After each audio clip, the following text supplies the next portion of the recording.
হাতের বৃদ্ধাঙ্গুলে সূরা ফাতিহা 3 বার করে ফু দিলে যে কেউ বাধ্য হবে। বর্তমান সমাজে বিগেস্ট প্রবলেম হচ্ছে স্বামী স্ত্রীর কথা শোনে না, স্ত্রী স্বামীর কথা শোনে না, আবার অনেক মায়ের কথা সন্তান শোনে না, বাবার কথা সন্তান শোনে না। এভাবে দেখা যাচ্ছে যে দিন দিন সমাজের ভিতরে অসংখ্য ফ্যামিলির ভিতরে ঝগড়াঝাটি লেগেই থাকে, কেউ কারো বাধ্য হতে চায় না। সুতরাং আপনি যদি আপনার সন্তানকে, অবশ্যই হালালভাবে কাজটা করতে হবে। হারামভাবে যদি গার্লফ্রেন্ড বয়ফ্রেন্ডকে বাধ্য করতে চায় তাহলে এটা হবে না। হালালভাবে যদি কেউ কাজ করতে চায় তাহলে অবশ্যই কোরআনের মাধ্যমে সে উপকৃত হতে পারবে। কোরআন হচ্ছে এমন একটি জিনিস যেটা মুমিনদের জন্য রহমত এবং শেফা স্বরূপ আল্লাহ পাক রব্বুল আলামিন নাজিল করে দিয়েছেন।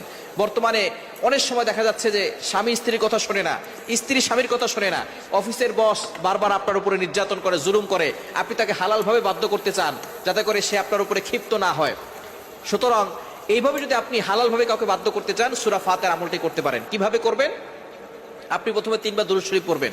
অবশ্যই অজু করে আমলটি করলে বেশি উপকৃত হতে পারবেন। অজু করে আমল করার চেষ্টা করবেন। অজু অবস্থায় থাকলে আমলগুলো তাড়াতাড়ি কবুল হয়। অজু অবস্থায় আমল করবেন। এরপরে 3 বার দুরূদ শরীফ পড়বেন।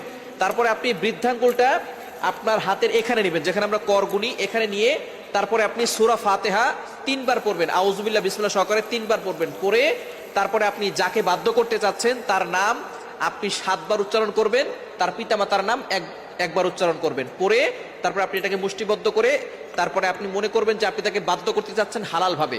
কোনো মা যদি তার সন্তানকে বাধ্য করতে চান, অথবা কোনো স্বামী যদি তার স্ত্রীকে বাধ্য করতে চান, অথবা কোনো স্ত্রী যদি তার স্বামীকে বাধ্য করতে চান, এভাবে যদি আপনি দৈনিক 2-3 বার আমল করতে পারেন, বিশেষ করে 5 ওয়াক্ত নামাজের পরে আমলটা করবেন। 3 বার সূরা ফাতিহা পড়তে বেশি সময় লাগে না। 5 ওয়াক্ত নামাজ পড়বেন, নামাজের পরে ইনশাআল্লাহ আমলটা করবেন। দেখবেন আল্লাহ পাক রব্বুল আলামিন 7 দিনের আগেই আপনার সন্তানকে, যদি সন্তানকে